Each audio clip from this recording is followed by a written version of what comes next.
கல் தேய்த்து தீ கண்ட காலம் தொட்டு, கல்வெட்டு ஓலைகளின் வடிவம் தொட்டு, நல்ல சொல் தொட்டு நிற்கும் தமிழ்த்தாயின் நிகழ்ச்சிதான் தமிழ் பாசறை. தமிழும் தமிழ் சார்ந்த நிகழ்ச்சிக்கும் உங்களை அன்போடு வரவேற்கிறோம். தமிழ் பாசறை நிகழ்ச்சியில் தமிழ் சார்ந்த நேர்காணல், குழந்தையின் சிந்திக்க வைக்கும் பேச்சு, அறிவை வளர்க்கும் தமிழ் விளையாட்டு, நூல் திறனாய்வு என கலவையாக இருக்கப் போகிறது. வாருங்கள், நிகழ்ச்சிக்கு செல்லலாம்.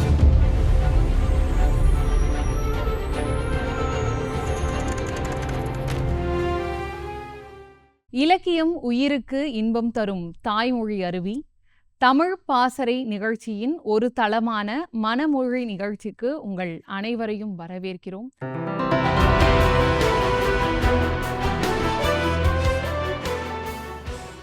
ஐயா, தொடக்கத்துல வந்துட்டு சங்க காலங்கள்ல மரபு கவிதைகள் அதிகமா இருந்துச்சு. இன்னைக்கு புது கவிதைகள் அப்படின்றது அதிகமா இருக்கு. உங்களுடைய பார்வையில மரபு கவிதை, புது கவிதை இது எப்படிங்க ஐயா பாக்குறீங்க? மரபு கவிதை என்பதுதான் வரவேற்கப்படுகிற ஒரு கவிதை. இயல்பாக நான் தொடங்கியது மரபு கவிதை தான். நான் படித்தது பாட்டனி, தாவரையியல் தான் படித்திருக்கிறேன். நான் பாட்டணி படித்திருக்கிறேன். ஒரு பாட்டணியில் இருக்கிறேன் என்று நான் கவியரங்கங்களில் கூட சொல்வதுண்டு. அதாவது மிக இலகுவாக இருக்கிற வகை எதுவோ அதை நாம் பிடித்து கொள்ள வேண்டும். மரபு எழுதுவது என்பது சிரமம் என்று எல்லோரும் நினைக்கிறார்கள். ஒரு விருத்தங்கள் எழுதுவது மிகவும் எளிதாக இருக்கும். அந்த எதுகை மோனைகளை சரியாக பிடித்து கொள்வது, அந்த ஓசையை நாம் சரியாக பார்த்து கொண்டோம் என்றால் வரும். கவிஞர் ஒரு பெண் கவிஞர் மிக அழகாக எனக்கு ஒன்றை சொன்னார். அதாவது ஒரு சந்தத்தை நாம் பிடித்து கொள்ள வேண்டும். ஒரு சந்தத்தை பிடித்து கொண்டு அந்த ஓசைக்கு ஒத்து வருவதைப் போல நாம் ஒரு கவிதை எழுதிட்டால் இலக்கண வரம்புக்குள் அது வந்துவிடும். நீங்கள் பெரிய யாப்பு இலக்கணங்கள் எல்லாம் கற்றுக்கொள்ள வேண்டும் என்பது அவசியம்தான். என்றாலும் கூட தொடக்க காலத்தில் அவையற்றையெல்லாம் நாம் படிக்க கொண்டு போனால் நாம் உற்சாகம் எழுந்து விடுவோம். ஆகவே மிகச்சிறந்த யாப்பு சரியாக இருக்கிற கவிதைகளை படிக்கிற போது அந்த ஓசையை நாம் பின்பற்றி, சவுந்தரா கைலாசம் அவர்கள் சொல்வார்கள், கவியரசர் கண்ணதாசன் அவர்களுடைய கவிதைகளை நான் படிப்பதற்கு காரணம் அதில் எல்லா சந்தங்களும் இருக்கும், எல்லா ஓசைகளும் இருக்கும். அதே சந்தத்தில் நான் எழுதுவேன், அதே ஓசையில் நான் எழுதுவேன். அது மரபு கவிதையாகவும் இலக்கண வரம்புக்குள் உட்பட்டதாக கவியாகவும் இருக்கும் என்று சொல்வார்கள். ஒன்றை சொல்ல வேண்டும், ஒரு இதயத்தை பரிசோதிக்கிற போது மருத்துவர்கள் அந்த லப் டப் என்கிற ஓசை சரியாக இருந்தால் இதயம் சரியாக இயங்கி கொண்டிருக்கிறது என்று பொருள் என்று அவர் சொல்வார்கள். மிக எளிது. அந்த லப் டப் என்கிற ஓசையை பிசகாமல் வந்து கொண்டிருந்தால் இதயம் இயங்கி கொண்டிருக்கிறது, சரியாக இருக்கிறது என்று பொருள். அதை போலத்தான் அந்த ஓசை நயம் கவிதையில் ஒழுங்காக இருக்கிற போது அந்த கவிதை இலக்கண வரம்புக்குள் வந்திருக்கிறது என்று தொடக்கம். அதற்காக யாப்புகளை ஏற்படுத்தி பயந்து விடக்கூடாது. என்றாலும் கூட இந்த முயற்சியில் ஈடுபடுவதற்கு நேரம் இல்லாத அல்லது அச்சப்படுகிற, தயங்குகிற கவிஞர்கள் புது கவிதையில் இறங்குகிறார்கள். புது கவிதை கூட மிகச்சிறந்த வரவேற்பை இப்போது பெற்றிருக்கிறது. இன்றைக்கு மிக அதிகமான கவிஞர்கள் வருவதற்கு காரணமே அவர்கள் இந்த மரபை உடைத்துவிட்டு ஒரு சுதந்திரத்தை பெற்றிருக்கிறார்கள். அது மட்டும் இல்லாமல் வார்த்தையினுடைய சிக்கனம் கவிதை என்று சுரதா அவர்கள் சொல்வார்கள். வார்த்தைகளினுடைய சிக்கனம் கவிதை என்று வருகிற போது இந்த புது கவிதைகளில் ஒரு சில வார்த்தைகளை மட்டும் வைத்துக்கொண்டு ஒரு சிறிய சிந்தனையை பளிச்சென்று அவர்கள் சொல்லி அவர்கள் வெற்றி பெறுகிறார்கள். இதைத்தான் பாரதி சொல்லுகிறான், வெடிப்புற பேசு என்று சொல்வார். பாரதி சொல்லுகிற வெடிப்புற பேசு என்பதே புது கவிதை தான். ஒரு செய்தியை அவர்கள் தெளிவாக பளிச்சென்று சொல்லிவிட்டு போய்விடுகிறார்கள். ஆகவே புது கவிதை என்பது வரவேற்கப்படுகிற வகையாக இருக்கிறது. அதே போல் மரபையும் நாம் விட்டுவிடக்கூடாது. இன்னைக்கு இருக்கக்கூடிய நவீன காலகட்டத்தில், சூழ்நிலையில் இன்னைக்கு இருக்கக்கூடிய இளைஞர்கள் நூல் வாங்குவது கூடிய பழக்கம் கூட இல்லாமல் இருக்கிறாங்க. வாசிப்பு பழக்கமும் குறைஞ்சிட்டு வருது அப்படின்றத நம்மளால் பார்க்க முடியுது. தொடர்ந்து அதை தான் சொல்லிக்கிட்டு இருக்காங்க, தொலைபேசி அதெல்லாம் வந்ததுனால. உங்களுடைய கருத்து என்னங்க ஐயா? இது குறித்து உங்களுடைய பார்வை? இப்போ இளைஞர்கள் வாசிப்பில் ஒரு ஈடுபாட்டை குறைத்து கொண்டிருக்கிறார்கள் என்பது வெட்கத்தோடு ஏற்றுக்கொள்ள வேண்டிய ஒரு உண்மை. இன்றைக்கு கையிலேயே அவர்கள் ஒரு என்சைக்ளோபீடியா அவர்களிடம் இருக்கிறது, ஒரு பொது அறிவு நூல் அவர்கள் கையில் இருக்கிறது. அவர்களுக்கான உற்சாகம், என்டர்டெயின்மெண்ட் அதில் இருக்கிறது, அதற்கான திரைப்படங்கள் இருக்கின்றன, நகைச்சுவை இருக்கிறது, ஏராளமான விஷயங்கள் அதில் இருக்கிற போது அந்த செல்ஃபோனை நோண்டி கொண்டிருப்பதில் அல்லது அவற்றை தோண்டி கொண்டிருப்பதில் தான் அவர்கள் தங்களுடைய நேரத்தை செலவழிக்கிறார்களே தவிர வாசித்து தன்னுள்ளதை ஏற்றுக்கொள்ள வேண்டும், தானும் ஒரு கணினியாக மாற வேண்டும். ஒரு கம்ப்யூட்டர், சூப்பர் கம்ப்யூட்டர் என்பதை இறைவன் நமக்கு தந்து அனுப்பியிருக்கிறார். நம்முடைய நினைவுகளிலேயே அவ்வளவற்றையும் நாம் சேமித்து வைக்கக்கூடிய ஆற்றல் நம்மிடம் இருக்கிறது. என்றாலும் கூட ஒரு கருவியில் தான் அதை சேமிக்கப்பட்டிருக்கிற போது அதை வாசிப்பதில் நாட்டம் காட்டுகிறோம். ஒன்று. ஒரு செல்ஃபோனை வைத்துக்கொண்டு அதில் நாம் பார்க்கிறபோது நம்முடைய கவனம் திசை திரும்பிவிடும். ஒன்றை பார்த்து கொண்டிருக்கிற போது வேறொன்று வந்துவிடும்.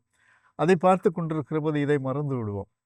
நம்முடைய எண்ணங்கள் சிதறி போகிற போது எதையும் உருப்படியாக முழுமையாக செய்ய இயலாது.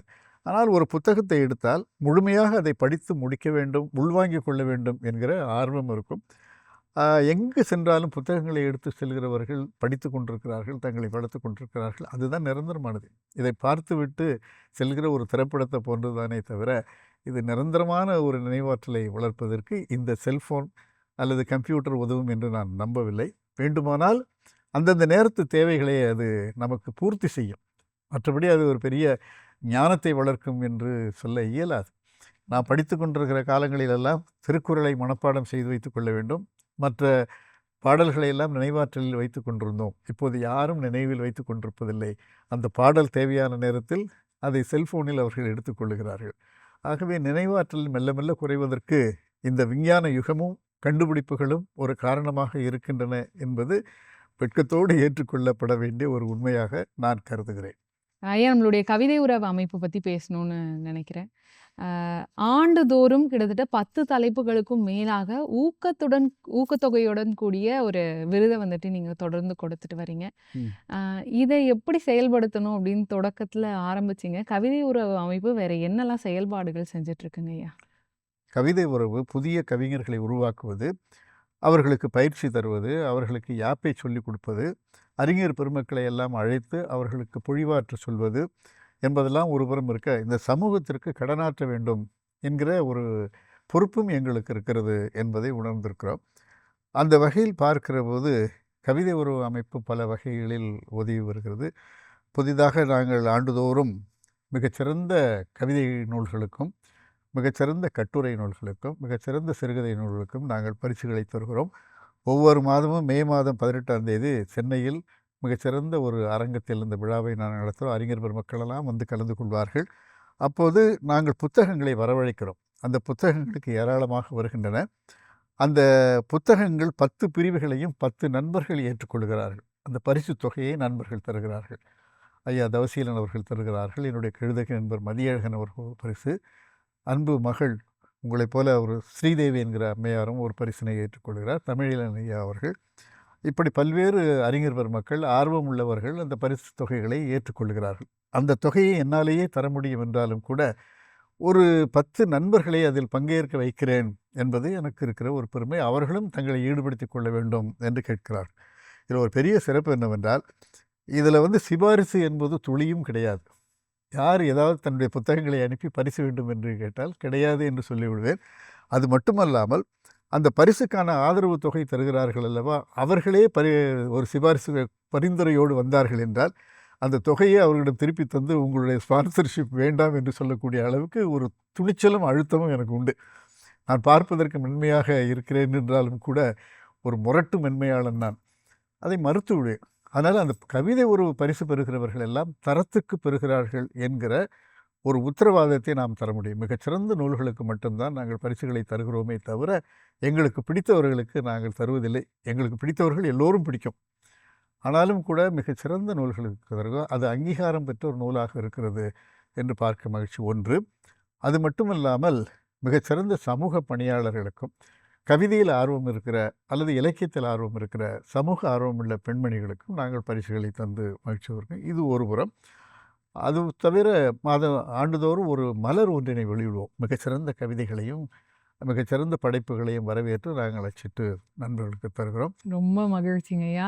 ஒரு இலக்கிய அமைப்பு வெறும் கவிதை, கட்டுரை அது சார்ந்து மட்டும் இயங்காம ஒரு சமூக பார்வையும் கொண்டு இயங்குது அப்படின்றது தான் ரொம்ப பெருமையா இருக்கு கேட்கும் பொழுதே.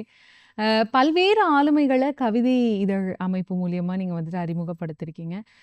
ரொம்ப குறிப்பா நா. முத்துக்குமார் அவர்கள், விவேகா அவர்கள், இந்த மாதிரி நிறைய பேர் சொல்லிட்டு போகலாம். உங்களுக்கு ரொம்ப பிடித்த ஆளுமை யாரு? கவிதை உறவுல அவங்க இந்த கவிதை எழுதி கொடுக்கும் பொழுது நானே வியந்து பார்த்தேன். எனக்கு அப்பவே தெரியும் அவங்க மிகப்பெரிய ஆளுமையா வருவாங்க அப்படின்ற பார்வை உங்களுக்கு இருந்திருக்குங்களங்கய்யா? இன்றைக்கு இருக்கிற எல்லா கவிஞர்களையும் நான் குறிப்பிடுவேன். ஏன்னா மிகச்சிறந்த கவிஞர்களை அவர்கள் இளைய பருவத்திலேயே நான் பார்த்தவன், அவர்களோடு பழகியவன். இன்றும் ஒரு மூத்த சகோதரரை போல சிலர் தன்னுடைய தந்தையைப் போலவும் என்னை கருதி மகிழ்கிறார்கள் என்பது எனக்கு ஒரு மகிழ்ச்சி. அதிலும் குறிப்பாக நா. முத்துக்குமார் அவர்களை பற்றி பேசுகிற போது ரொம்ப பெருமையாக எனக்கு சிலிர்ப்பாக இருக்கிறது. நா. முத்துக்குமார் அவர்கள் நான் காஞ்சிபுரம் கிளையில் பணியாற்றி கொண்டிருக்கிற போது ஒரு கல்லூரி மாணவர். தினந்தோறும் மாலை எங்களுடைய அலுவலகத்திற்கு காஞ்சிபுரம் கிளைக்கு வருவார். வந்து என்னிடம் கேட்பார், இந்த மாதிரி கவிதை உறவு இதழில் 100 மதிப்புரை எழுதுகிறீர்கள், 2 புத்தகங்கள் உங்களுக்கு வரக்கூடும், ஒன்றை நீங்கள் வைத்துக்கொள்ளுங்கள், ஒன்றை எனக்கு கொடுக்கக்கூடாதா என்று கேட்பார். நான் என்னுடைய நூல்களை எல்லாம் அவருக்கு பரிசு வழங்கியிருக்கிறேன். அந்த நூல்களை படித்துவிட்டு மறுநாள் அந்த நூல் குறித்து பேசுவார். 1981 நினைக்கிறேன் அவர் எழுதிய உறுத்தல்கள் என்கிற கவிதை, முதல் கவிதை கவிதை உறவு இதழில் தான் வந்தது. அவர் சொன்னார், எழுத்து ஊடகத்தில் அச்சில் ஏறிய முதல் கவிதை இதுதான், அதுவும் கவிதை உறவியல் அச்சேரி இருக்கிறது என்று மிக பெருமையாக சொல்லுவார். 6 தேசிய விருதுகளை பெற்றிருக்கிறார். மிகச்சிறந்த பாடலாசிரியராக அறியப்பட்டிருக்கிறார். மிகச்சிறந்த கவிஞராகவும் வலம் வந்தார். அவர் எழுதிய முதல் கவிதை கவிதை உறவில் வெளிவந்தது என்பதும், கவிதை உறவு அவருக்கு பல்வகையாக உதவியது என்பதிலும் எங்களுக்கு ஒரு மிகுந்த மகிழ்ச்சி. அதேபோல் விவேகா அவர்கள் கலைமாமணி விருதினை பெற்றிருக்கிறார். என்னுடைய அன்பு சகோதரர், என்னுடைய பிள்ளை என்று கூட என் மூத்த மகனுடைய வயது தான் அவருக்கும் இருக்கும்.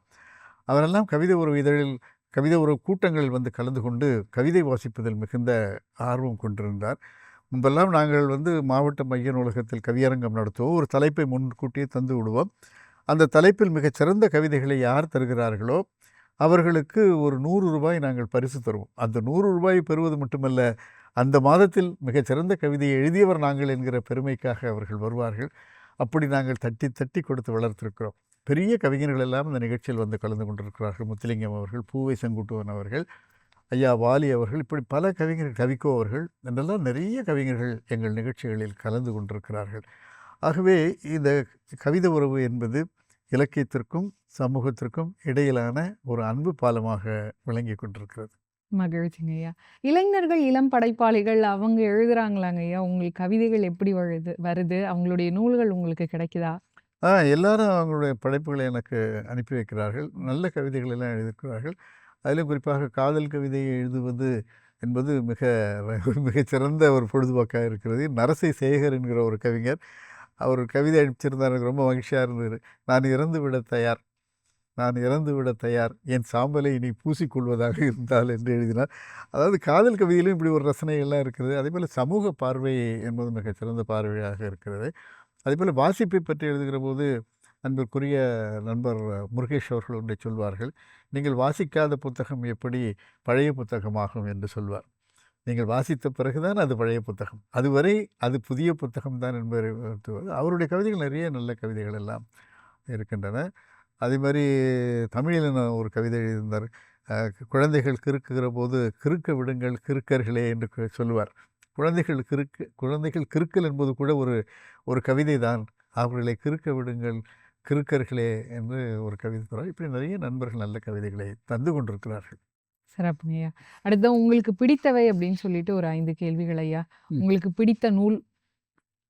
எனக்கு பிடித்த நூல் முதல் தேர்வு திருக்குறள் தான். திருக்குறள் எந்த காலத்திலும், எந்த நேரத்திலும், எந்த பொருண்மையிலும் எப்போதும் பயன்படுகிற ஒரு நூல். நீங்கள் எந்த கட்டுரையை எழுதினாலும், எந்த பொருள் குறித்து எழுதினாலும், ஏதாவது ஒரு குறள் மேற்கோள் காட்டுகிற அளவுக்கு பொருந்தி போகும்.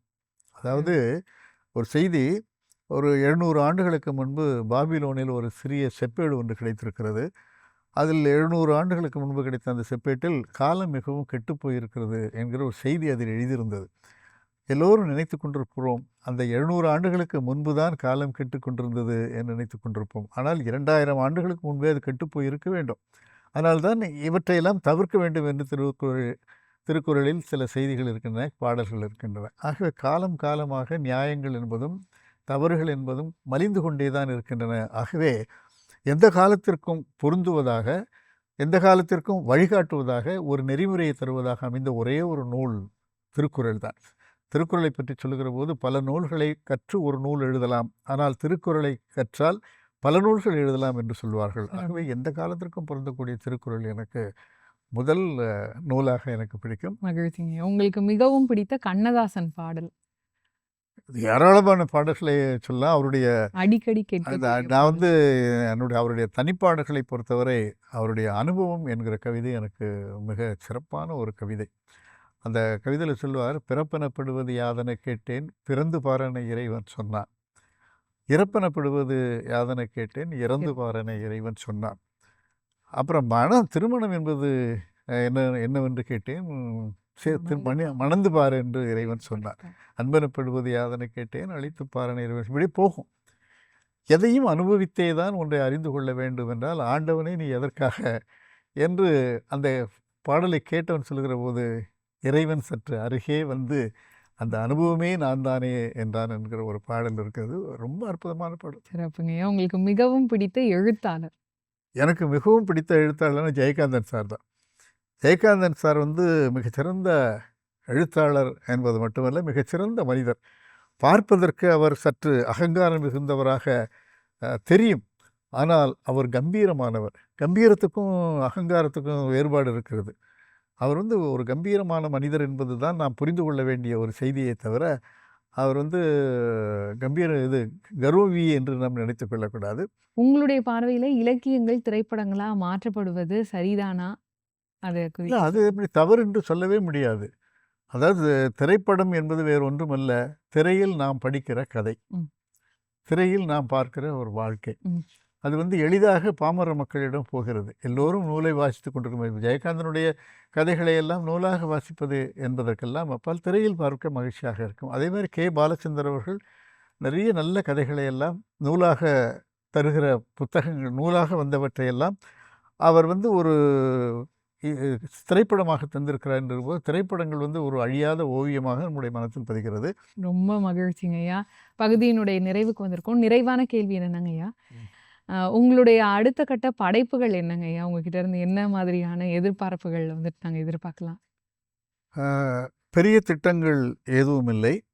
நான் நிறைய எழுதி கொண்டிருக்கிறேன். ஆனாலும் கூட ஒரு கருத்து ஒன்று இருக்கிறது.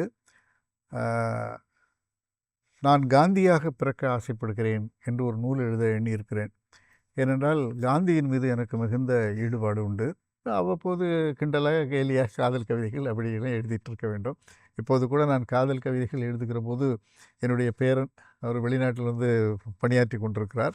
அவர் வந்து எங்கள் பாட்டியை என்னுடைய மனைவியுடன் கேட்பார், தாத்தாவை கொஞ்சம் கண்ட்ரோலாக வை, இந்த வயசில் காதல் கவிதை எழுதிட்டு இருக்காருன்னு. அவர் எழுதுறதோடு சரின்றுவாங்க எங்கள் வீட்டம்மா. அது மாதிரி இவையெல்லாம் பொழுதுபோக்காக எழுதுகிறவை, சமூக சிந்தனைகள் பொழுதுபோக்க. ஒரு நல்ல காவியமாக நான் காந்தியாகிறேன் என்கிற ஒரு படைப்பு ஒன்றினை திட்டமிட்டு கொண்டிருக்கிறேன். அதற்கான தயாரிப்பிலும் ஈடுபட்டு கொண்டிருக்கிறேன். ரொம்ப மகிழ்ச்சிங்க ஐயா. உங்களுடைய இலக்கியம், அனுபவம், சமூக பார்வை குறித்து நிறைய செய்திகளை வந்துட்டு ரொம்ப விரிவாகவும் விளக்கமாகவும் எங்ககிட்ட பகிர்ந்துக்கிட்டீங்க. மீண்டும் சந்திக்கலாம். நன்றிங்க ஐயா. எனக்கும் மிகுந்த மகிழ்ச்சி. இந்த நிகழ்ச்சியில் கலந்து கொள்வதன் மூலம் நானே என்னை புதுப்பித்து கொண்ட ஒரு உணர்வை நான் அடைகிறேன். அது மட்டுமில்லாமல் பல்வேறு நிகழ்ச்சிகளை நான் நினைவுபடுத்திக் கொள்வதற்கான வாய்ப்பாகவும் இதை கருதுகிறேன். நான் கூறியதைப் போலவே அனுபவங்களை எல்லாம் வெறும் நிகழ்ச்சிகளாக டிடி தமிழ் நேயர்கள் கடந்துவிடக்கூடாது.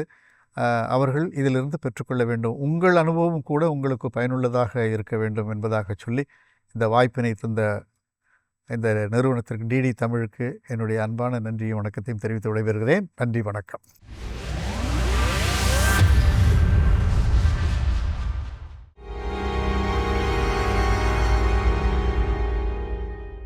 தமிழ் பாசறையின் அடுத்த பகுதி முதல் மேடை நம் அனைவரையும் வியப்பில் ஆழ்த்தப் போகிறது.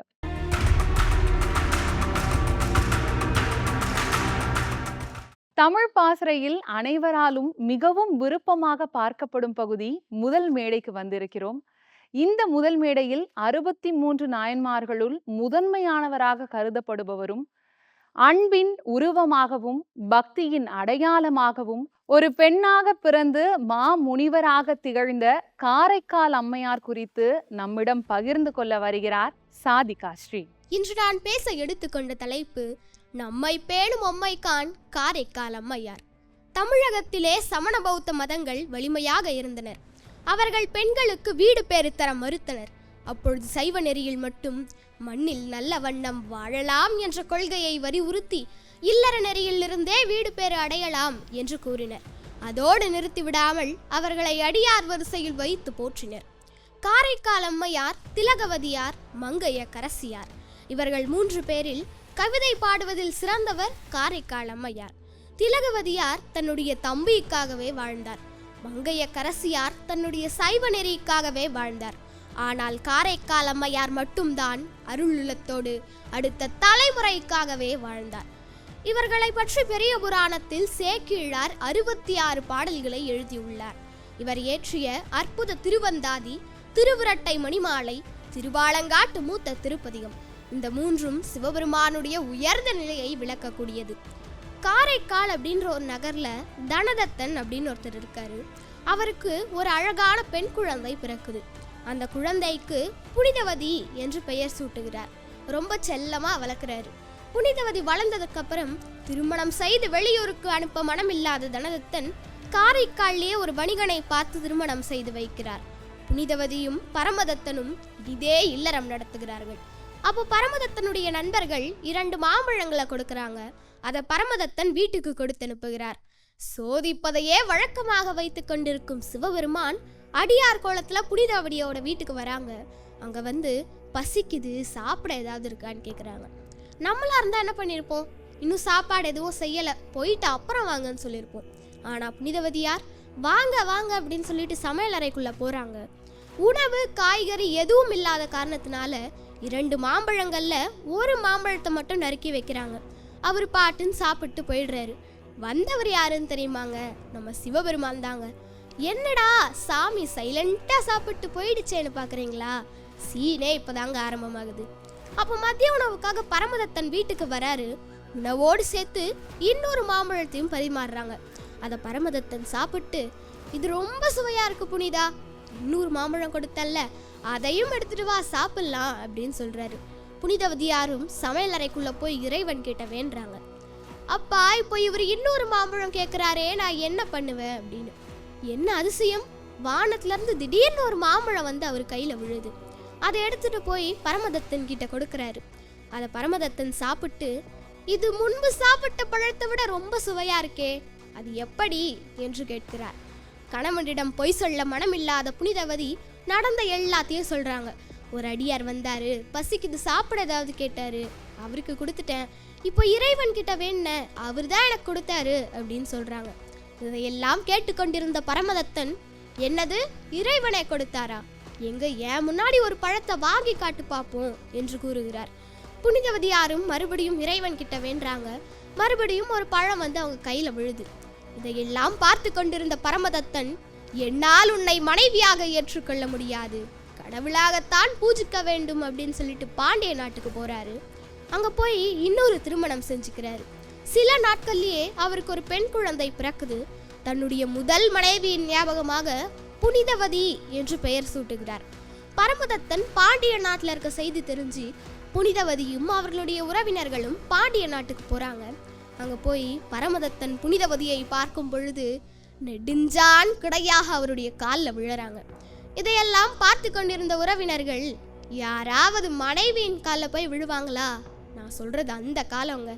அப்போ பரமதத்தன் சொல்றாரு, இவள் சாதாரண புறவி அல்ல, தெய்வ புறவி, அதனால தான் என் குழந்தைக்கு கூட இவங்களோட பேரை வச்சிருக்கேன் என்று கூறுகிறார். இதையெல்லாம் கேட்டுக்கொண்டிருந்த புனிதவதி, இனி எனக்கு இந்த இல்லற வாழ்க்கை இல்லை, அழகு கோலம் விடுத்து பேயுரு வேண்டுகிறார். பேயுரு கொண்டவராய் அற்புத திருவந்தாதி, திருவிரட்டை மணிமாலை, திருவாலங்காட்டு மூத்த திருப்பதிகம் பாடுகிறார். அப்பொழுது கைலாயத்திற்கு சென்று இறைவனை தரிசிக்க வேண்டும் என்று நினைக்கிறார். இறைவன் நுரையும் இடத்தை காலால் நடப்பதா என்று யோசித்து தலையால் நடக்கிறார், கைலாயத்தை கடக்கிறார். இதையெல்லாம் பார்த்து கொண்டிருந்த உமையம்மை, இவள் யார் என கேட்டார். அதற்கு சிவபெருமான் சொன்னார், இவள் நம்மை பேணும் அம்மைக்கான் என சொன்னார். நம்ம சிவன் கோயிலுக்கெல்லாம் போயிருந்தா பார்த்துருப்போம், அங்க நாயன்மார்கள் சிலை வச்சிருப்பாங்க.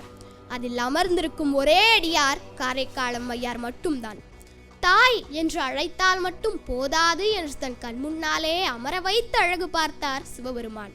காரைக்கால் அம்மையாரை பற்றி கடுகளவாவது என்னால் இயன்றவரை உங்களுடன் பகிர்ந்திருப்பேன் என்று நினைக்கிறேன். என் உரையை காரைக்கால் அம்மையாருக்கு சமர்ப்பிக்கிறேன். டிடி தமிழ் தொலைக்காட்சி நேயர்களுக்கு நன்றி. உண்மையான பக்தியின் அடையாளமாக திகழ்ந்த காரைக்கால் அம்மையாரை நம் கண்முன்னே கொண்டு வந்த சாதிகா ஸ்ரீ அவர்களுக்கு எங்களுடைய சிறப்பு நன்றிகள். சுதந்திரம் பணம் கொடுத்து வாங்கப்படுவதில்லை, தைரியத்தால் பெற்றுக்கொள்ளப்படுவது. அந்த தைரியத்தின் உருவம் வ.உ.சி. குறித்து நம்மிடம் முழங்க வருகிறார் துரோணா நாச்சியப்பன் அவர்கள். நான் இப்போது பேசப்போவது வ.உ.சி.யை பற்றி. செப்டம்பர் 5 என்றாலே நமக்கு நினைவில் வருவது ஆசிரியர் தினம்தான். ஆனால் தன்னையே உருக்கி இந்திய விளக்கில் எண்ணெய் ஊற்றிய வ.உ.சி.யின் பிறந்த நாளும் அன்றுதான் என்று நம்ம எத்தனை பேருக்கு தெரியும்? 1946 வ.உ.சி.யின் வரலாறை ம.பொ.சி. பேசினார். சிவம் பேசினால் சாம் எழுந்து நிற்கும் என்கிறது வரலாறு. அப்படி சிவம் பேசுகிற கூட்டத்தில் 1000 பேர் நின்று கேட்கும் ஒரு இடத்தில் நாம் ஒருவராக நின்று கேட்டால் ஒரு வெள்ளைக்காரன் குடலையாவது எடுத்து மாலையாக போட்டுக்கொள்ள வேண்டும் என தோன்றும். கோரல் மில் தொழிற்சாலை போராட்டம் வெள்ளையர்களின் மில்லது. பணியாளர்களை கூலி என்றுதான் சொல்வார்கள். ஏதாவது தவறிழைத்தால் பிரம்பால் அடிவிடும். 12 மணி நேரம் வேலை, உணவிடைவேளை கிடையாது. இப்படி நாயை விட மோசமாக நடத்துகிறார்கள். சிவம் பேசுகிற போது சொல்கிறார், ஐயா, நீங்கள் இந்த வேலைநிறுத்தத்தை தொடர்ந்து நடத்தினீர்கள் என்றால் விளைவாக இங்கிலாந்தில் இருக்கிற பல மில்கள் மூடப்படும். அந்த அளவிற்கு சக்தி வாய்ந்தவர்கள் நீங்கள் என்பதை புரிந்து கொள்ளுங்கள். அந்த அளவிற்கு சக்தி இருக்கும்போது நீங்கள் ஏன் அடிமை வாழ்க்கை வாழ வேண்டும்? அந்த அவசியம் உங்களுக்கு இல்லை என்றார். வ.உ.சி.யின் சட்ட அறிவு, போராட்ட தலைமை அந்த போராட்டத்தை மிக பெரிய அளவில் வெற்றி பெற வைத்தது. வெறும் 6 நாள் தான் அந்த போராட்டம் நடந்தது. பணியாளர்களுக்கு உணவிடை வேலை கிடைத்தது. ஏற்கனவே வாங்கிய ஊதியத்தில் 50% ஊதிய உயர்வை வழங்கினார்கள். வ.உ.சி. போராட்டம் நடத்திய விதத்தை பார்த்து அரவிந்த் கோஷ் 1907 1908 வந்தே மாதரம் என்கிற இதழில் வ.உ.சி.யின் ஒவ்வொரு செயலையும் வியந்து வியந்து பாராட்டியிருப்பார். பிபின் சந்திரபாலர் விடுதலையை சென்னையில் பாரதியா விழா நடத்துகிறார். பல்லாயிரக்கணக்கானோர் கலந்து கொண்டார். அதற்கு வெள்ளைக்கார அரசு எந்தவித எதிர்ப்பையும் தெரிவிக்கவில்லை. ஆனால் தூத்துக்குடியில் பிபின் சந்திரபாலர் விடுதலையை கொண்டாட அனுமதி வழங்கவில்லை. சிவமும் சிதம்பரமும் தூத்துக்குடிக்கும் திருநெல்வேலிக்கும் அழைக்கடிக்கப்பட்டன.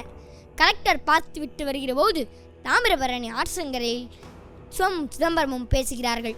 வெள்ளைக்காரர்கள் பயந்து ஓடுகிறார்கள். இவர்களை எப்படியாவது கட்டுப்படுத்த வேண்டும் என திட்டம் தீட்டுகிறார்கள். ராஜ துரோக வழக்கு போடுகிறார்கள். அரசு நிந்தனை குற்றச்சாட்டுகள் கடுமையாக இருக்கும் என்பது எல்லோருக்கும் தெரியும். ஆனால் இவ்வளவு கொடுமையாக இருக்கும் என்று யாரும் எதிர்பார்க்கவில்லை. சிவமும் சிதம்பரமும் சேர்ந்தால் சூறை காற்றும் நெருப்பும் சேர்ந்தது போல் இருக்கும் என்கிறது வரலாறு. சிவம் என்கிற பெரு நெருப்பை வளர்த்தெடுக்கிற சூறை காற்றாய் சிதம்பரம் இருக்கிறார். சிவத்திற்கு 10 ஆண்டுகள் தண்டனை என்றால் சிதம்பரத்திற்கு 40 ஆண்டுகள் தண்டனை. ஏனென்று கேட்டால் சிவம் என்கிறவன் கருவி. அவனை வைத்து ஆங்கில அரசுக்கு எதிராக வீசி பார்த்த வ.உ.சி. அதனால் வ.உ.சி.யின் எலும்புக்கூடு கூட வெள்ளை அரசுக்கு எதிரானது என்று தீர்ப்பு எழுதினாராம் பின்ஹே. வெள்ளைக்காரர் ஒருவர் வ.உ.சி.யிடம் தாயும் குழந்தைகளும் கஷ்டப்படுகிறார்கள், இப்போதாவது நாங்கள் சொல்வது பற்றி கேட்கலாமோ என்று கேட்கும்போது அவர் சொல்கிறார், என் தாயும் குழந்தைகளும் பிச்சை எடுக்கலாம், ஆனால் என் தாய்நாடு ஒருபோதும் பிச்சை எடுக்கக்கூடாது என்று சொல்கிறார். பாண்டித்துரை தேவர் தலைமையில் வ.உ.சி. ஒரு குழு அமைத்து அந்த குழுவில் இருக்கும் எல்லோரும் பங்குகளை திரட்டி வ.உ.சி. தன்னுடைய எல்லா செல்வங்களையும் கப்பல் நிறுவனத்திற்காக போடுகிறார். எல்லோரும் பங்குகளை தேடி தேடி நாடி நாடி ஓடி திரட்டுகின்றனர். வ.உ.சி. கப்பல் வாங்குவதற்காக இலங்கை புறப்படும் போது அவரிடம் ஒருவர் வந்து சொல்கிறார், உன் மனைவி நிறைமாத கர்ப்பிணியாக இருக்கிறாள். உன் மூத்த மகனுக்கு உடல்நலம் சரியில்லை, உடனே திரும்பி வர வேண்டும், செய்தி வருகிறது. அவர் சொல்கிறார், வந்தால் கப்பலோடு தான் வருவேன், இல்லை என்றால் கடலில் வீழ்ந்து மாய்ந்து போவேன் என்று சொல்கிறார். இப்படி உறுதிப்பாட்டுடன் இலங்கைக்கு சென்று கப்பல் வாங்கியது மட்டுமல்லாமல் கப்பலோடிய தமிழனாகவும் வலம் வந்தார். இன்றைய சுதந்திர போராட்ட தலைவர்களில் இரட்டையாள் தண்டனை பெற்றவர் வ.உ.சி. மட்டும்தான். வாய்ப்பளித்தமைக்கு நன்றி கூறிய விடைபெறுகிறேன். நன்றி, வணக்கம். முதல் மேடையில் துரோணா நாச்சியப்பனின் அறிவு, திறமை, தைரியம் அனைத்தும் முதல் மேடை நிகழ்வை அடுத்த நிலைக்கு கொண்டு சென்றிருக்கிறது. அவர்களுக்கு எங்களுடைய சிறப்பு நன்றிகள். வாருங்கள், அடுத்த பகுதிக்கு செல்லலாம்.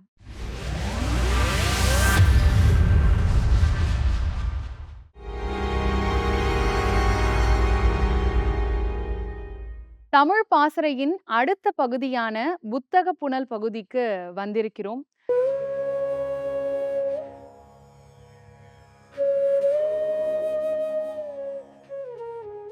நம்மளால எல்லா நூல்களும் படிக்க முடியலனாலும் உங்களுக்காக ஒரு சில நூல்களை பரிந்துரைக்கிற பகுதி தான் புத்தக புனல் பகுதி.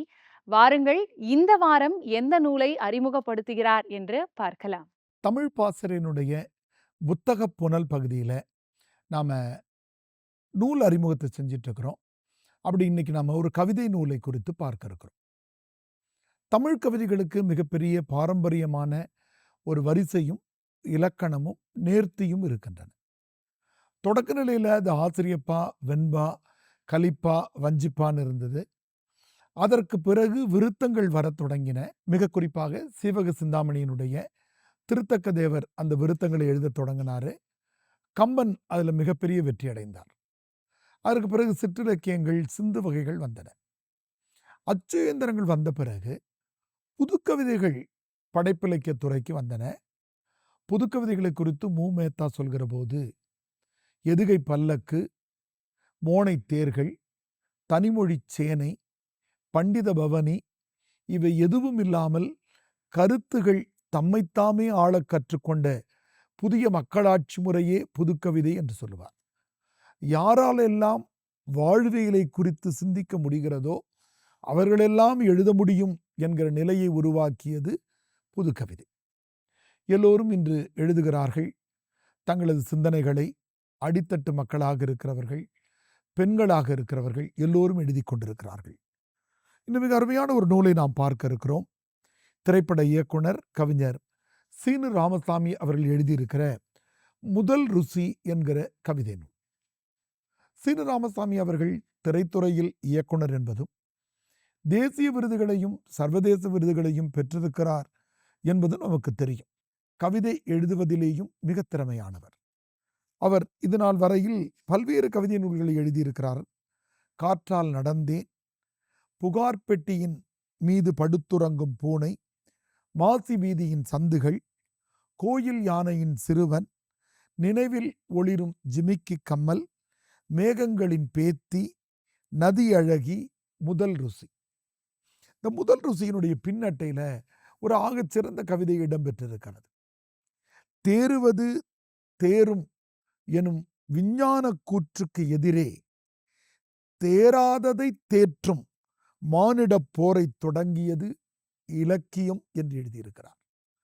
நம்ம பொதுவாக வீடுகளில் நல்லா படிக்கிற பிள்ளைகள், நல்ல திறமையுடைய பிள்ளைகள்லாம் தேர்விடுவார்கள் என்று நினைத்து கொண்டிருப்போம்.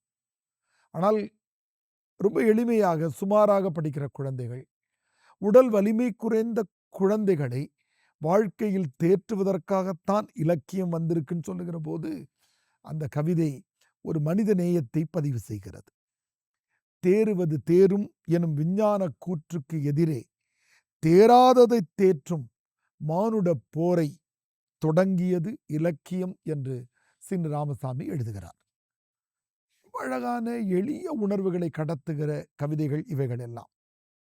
நான் உன்னளவுக்கு உலகளந்தவன் இல்லை, என் பாதங்களுக்கும் சிறு நிலம் தந்திருக்கிறது இப்பிரபஞ்சம் என்று எழுதுகிறார்.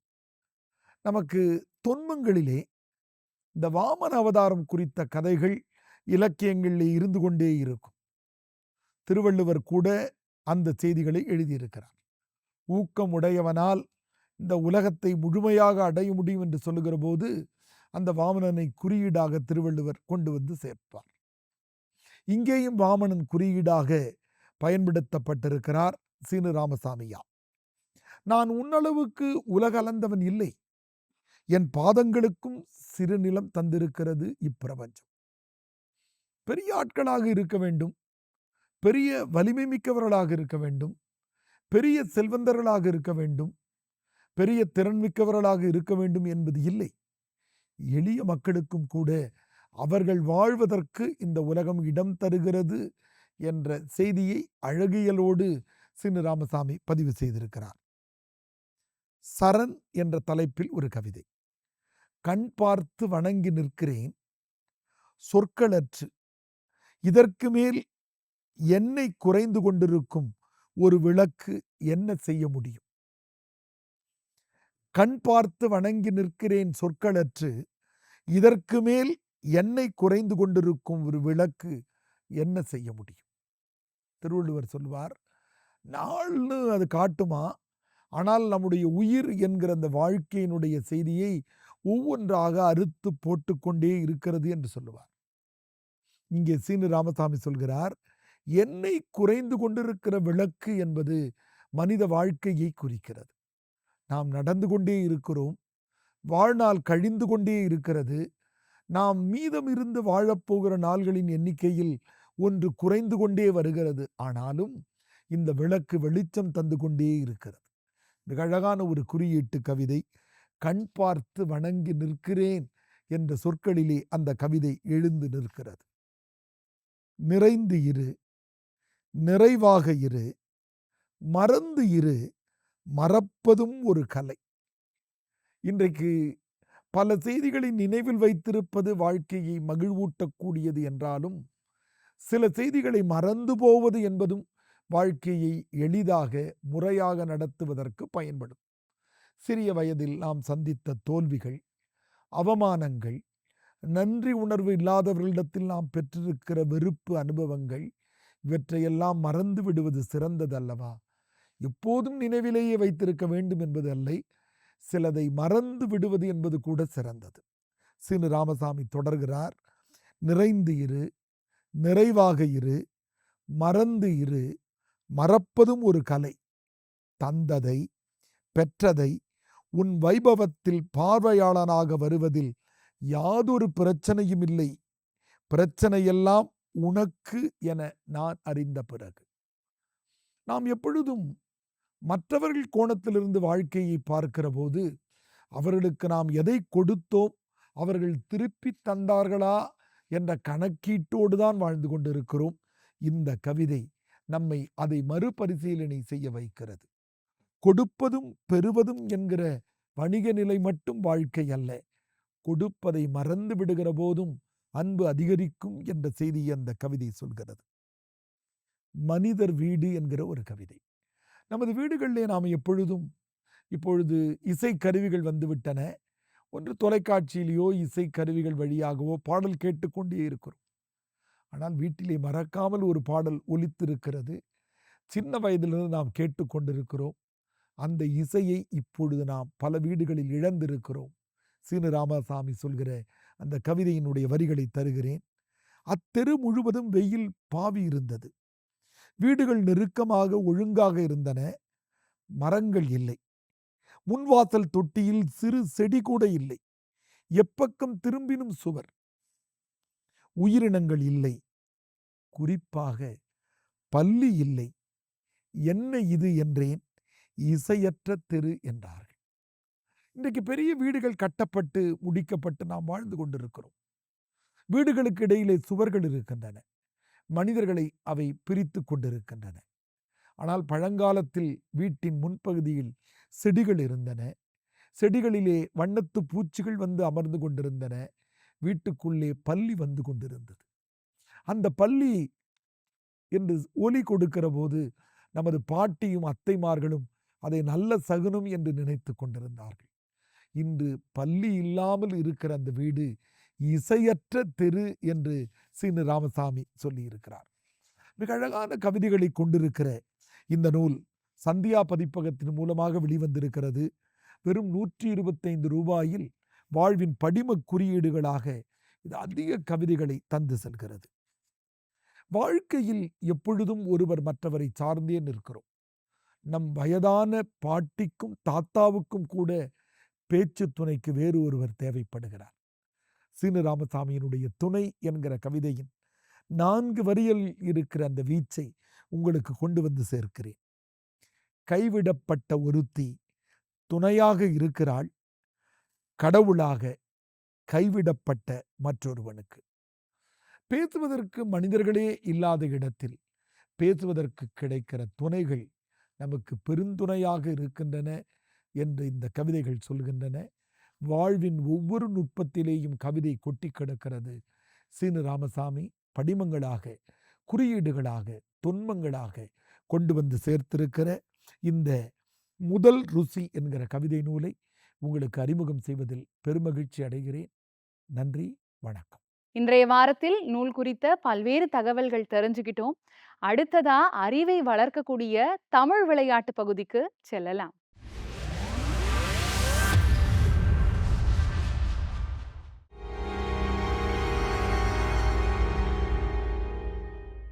தமிழ் பாசறையின் விறுவிறுப்பான பகுதியான அறிவுக்களம் பகுதிக்கு வந்திருக்கிறோம்.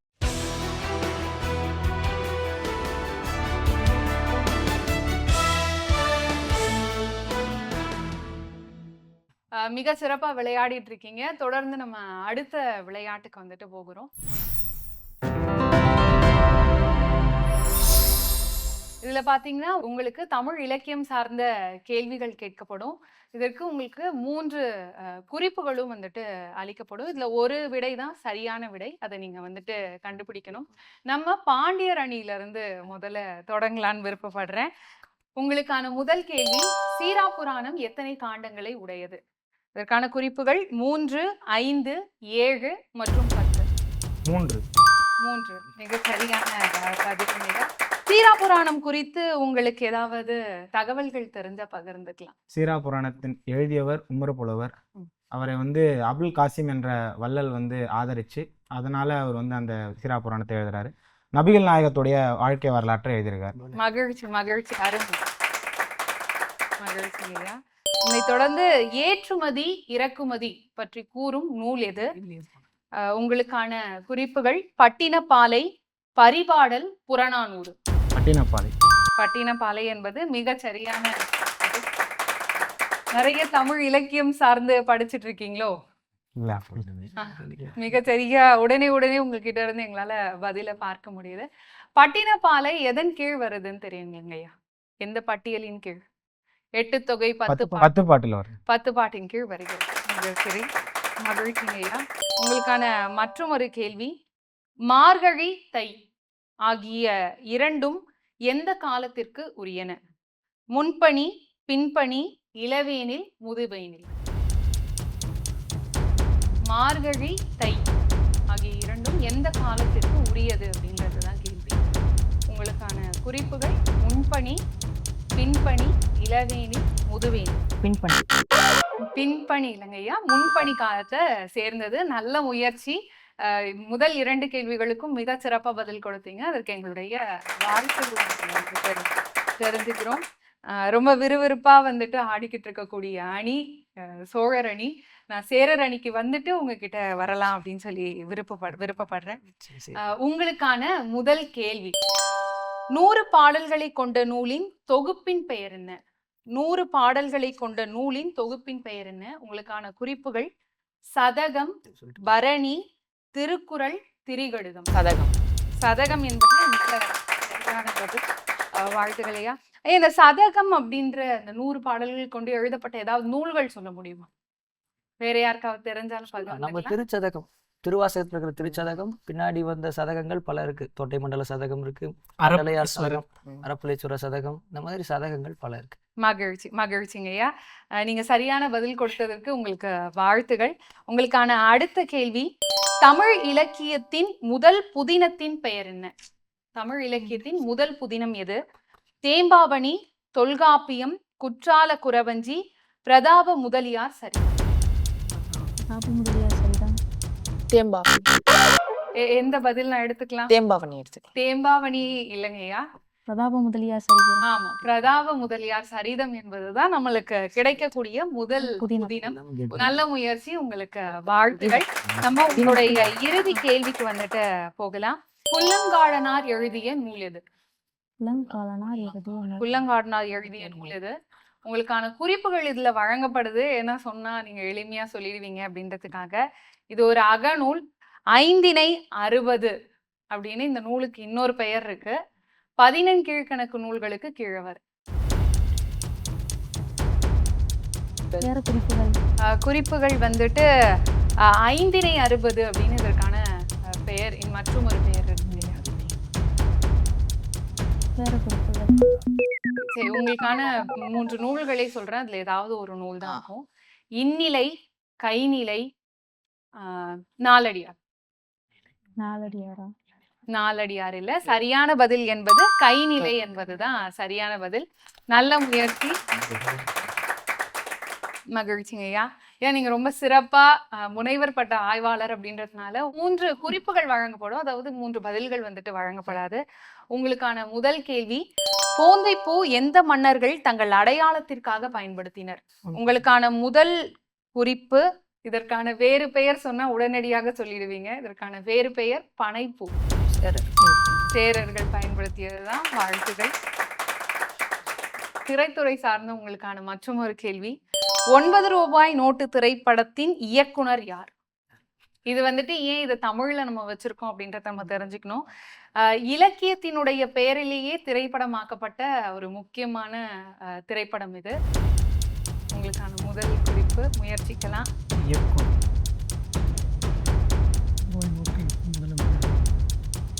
சரிங்க, உங்களுக்கான இறுதி குறிப்பு, அழகி திரைப்படத்தை இயக்கிய இயக்குனர். தங்கர் பச்சான். தங்கர் பச்சான் என்பது மிக சரியான வாழ்த்துகள். உங்களுக்கான இறுதி கேள்வி, அகிலனின் சித்திரப்பாவை நூலுக்கான ஞான பீட விருது எந்த ஆண்டு வழங்கப்பட்டது? உங்களுக்கான குறிப்புகள் 1975, 1977, 1979.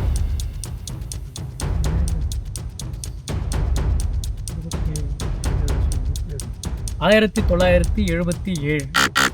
1975 என்பது சரியான விடை. நல்ல முயற்சி, வாழ்த்துக்கள். ரொம்ப சிறப்பா விளையாடிட்டு இருக்கீங்க. இவ்வளவு நேரம் அணியா விளையாடி இருந்தீங்க, இப்ப தனித்தனியா வந்துட்டு பிரிந்து விளையாட போகிறீங்க. உங்கள ஒருவருக்கு ஒரு பழமொழியை வெளிப்படையா சொல்லிடுவோம். அவர்கள் மற்றொருவருக்கு 5 குறிப்புகள் மூலம் அவர் வந்துட்டு அந்த பழமொழியை கண்டுபிடிக்கிற மாதிரி நீங்க அவருக்கு 5 குறிப்புகள் நீங்க கொடுக்கலாம். முதல்ல நம்ம சோழர் அணியில இருந்து கூப்பிடலாம், வாங்க. உங்களுக்கான பழமொழி இதுல இருக்கு. நீங்க படிச்சுட்டு மனதோட வைத்து 5 குறிப்புகள் நீங்க கொடுக்கலாம்.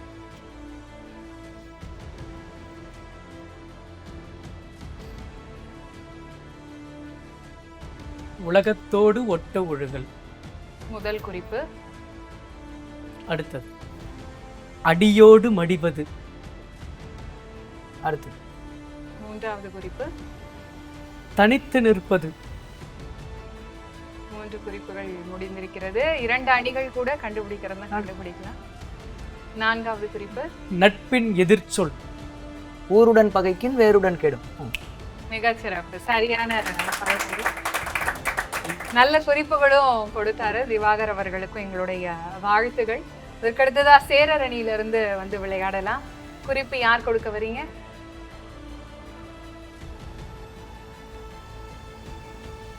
பழமொழி படிச்சுட்டு உங்க மனதோட வச்சுக்கணும். அதுக்கான குறிப்புகள் கொண்டு கொடுக்கணும்.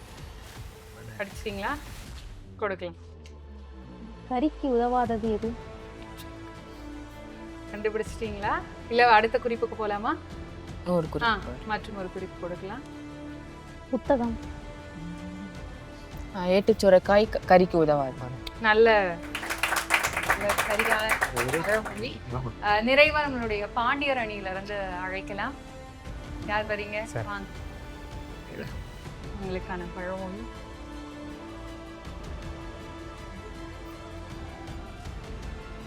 அரிப்பது. அடுத்து படம் எடுப்பது. 2 குறிப்புகள் கொடுத்துள்ளது. பயன்படும். 3 குறிப்புகள். புற்று. அடுத்த இறுதி குறிப்பு.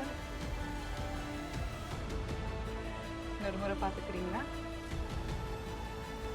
இது வரைக்கும் சொன்ன குறிப்புகளை ஒரு முறை சொல்லுங்க ஐயா, அவருக்கு தெரியுதான்னு பார்க்கலாம்.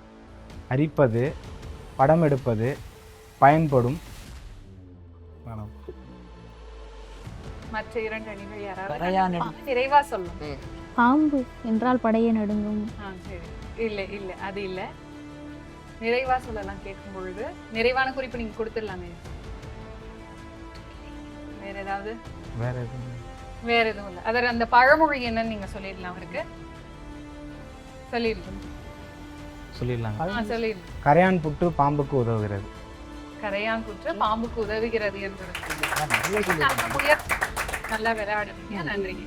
தமிழ் சார்ந்த விளையாட்டுகளை ரொம்ப ஆர்வமா நம்மளுடைய மாணவர்கள் இன்னைக்கு எல்லாருமே விளையாடி இருந்தாங்க. அவங்களுக்கான நினைவு பரிசை டிடி தமிழ் தொலைக்காட்சி சார்பா கொடுத்துடலாம்.